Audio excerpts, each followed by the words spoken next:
السلام علیکم ورحمۃ اللہ وبرکاتہ۔ آج ہم آپ کے سامنے ایک حساس مسئلہ لے کر حاضر ہوئے ہیں۔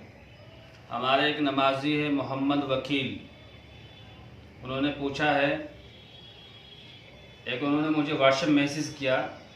وہ میسیج یہ تھا: بسم اللہ الرحمن الرحیم، پیغمبر محمد صلی اللہ علیہ وسلم کا فرمان، جس نے بھی تعویذ لٹکایا اس نے شرک کیا۔ مسند احمد حدیث نمبر 7740۔ اور وکیل صاحب لکھتے ہیں کہ مفتی صاحب بتائیے کیا یہ صحیح ہے؟ اگر یہ صحیح ہے تو پھر تعویذ کیوں ڈالتے ہیں؟ اس کا خلاصہ کر دیجئے۔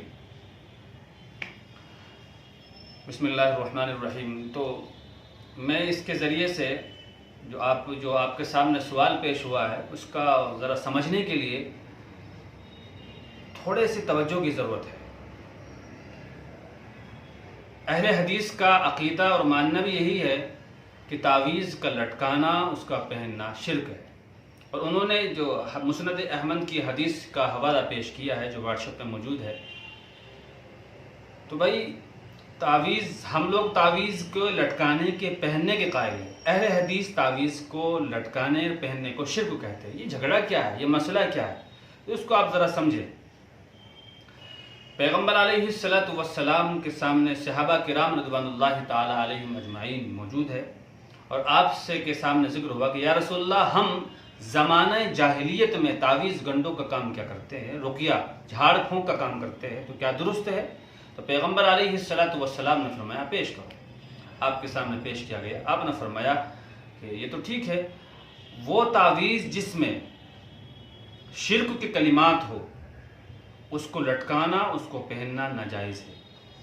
اور جن تعویذوں میں قرآن کریم کی آیت ہے، دعائے مسنونہ ہے، جب پیغمبر علیہ السلام کی احادیث مبارکہ کا کوئی اور ٹکڑا ہے، اس کو پہننے میں کوئی نقصان نہیں، حرج نہیں۔ تو اب جس حدیث کا یہ لوگ حوالہ دیتے ہیں کہ اس میں ہے کہ تعویذ پہننا شرک ہے، مسلم شریف کی روایت ہے، ابو داؤد شریف کی روایت ہے، اور بھی کتابوں احادیث کی بہت کتابوں میں ہے کہ رقیہ کہتے ہیں جھاڑ پھونک کرنے کو۔ اب اگر جھاڑ پھونک کرنا حرام ہے تو تعویذ بھی حرام ہے، اور جھاڑ پھونک کرنا جائز ہے تو تعویذ بھی جائز ہے۔ اب دیکھنا پڑے گا کہ مسئلہ کیا ہے۔ تو دیکھو، جھاڑ پھونک دو طرح کی ہے۔ ایک تو یہ ہے کہ جھاڑا پھونکا جائے کفریہ کلمات سے، شرکیہ کلمات سے، تو ظاہر ہے وہ جھاڑ پھونک بھی ناجائز اور حرام ہوگی اور شرک ہوگا۔ اور اگر سورہ فاتحہ پڑھ کر، قرآن پڑھ کر، یا پیغمبر علیہ السلام کے فرامین میں سے کوئی اور فرمان پڑھ کر جھاڑا جائے، پھونک جائے، تو اس کو تو وہ بھی جائز کہتے ہیں۔ تو یہی مسئلہ، تو دو قسم کا رقیہ ہے، جھاڑنا بھی دو قسم کا ہے، جھاڑ پھونک، اور تعویذ بھی دو قسم کے۔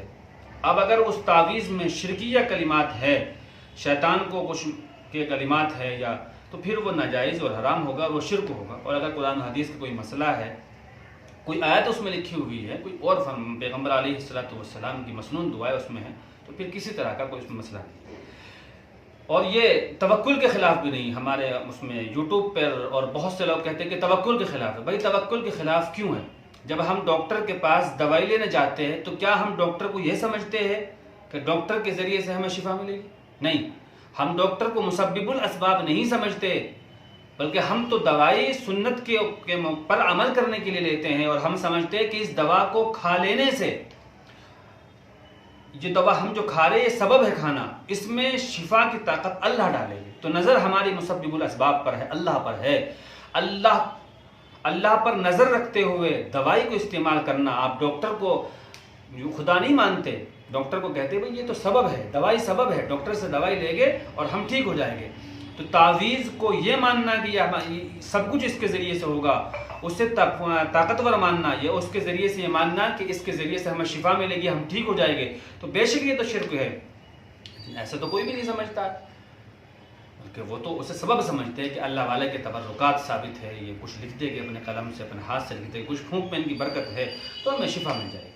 لیکن اگر تعویذ کو مسبب الاسباب سمجھا جائے اور یہ سمجھا جائے کہ تعویذ سے ہمیں شفا ملے گی، تو بے شک پھر وہ حرام ہے، وہ درست نہیں ہے۔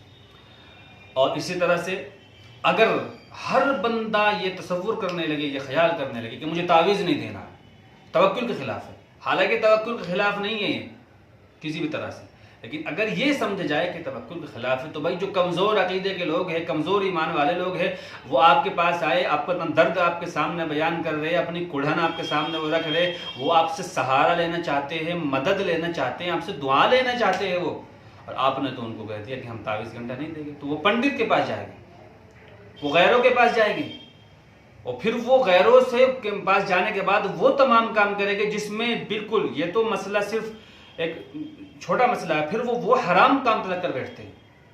ہم نے دیکھا ہے ہمارے پاس بہت سے مسائل ایسے آتے ہیں، اس لیے شرک نہیں ہے۔ میں اپنے تمام احباب کو، نمازیوں کو، دوستوں سے کہنا چاہتا ہوں کہ تعویذ کا لٹکانا شرک نہیں ہے، اور جو میرے اہل حدیث بھائی اس طرح کا شرک کہتے ہیں انہیں سمجھنا چاہیے، بیٹھ کر مسئلہ حل کرنا چاہیے۔ یہ شرک نہیں ہے، کسی طرح کا گناہ نہیں ہے، کسی کی مرضی ہے پہن لے، ان کی مرضی ہے، نہ پہنے تو مسئلہ نہیں ہے۔ پہننے والے کو گھور کر دیکھنا، نہ پہننے والا اپنے آپ کو بہت بڑا وہ سمجھے، یہ غلط بات ہے۔ قرآن و حدیث میں جو بات ہے انہیں سمجھو، اپنے علماء سے ان بیٹھ کر مسئلے حل کرو۔ اللہ بات کو سمجھ کر عمل کی توفیق عطا فرمائے۔ السلام علیکم ورحمۃ اللہ۔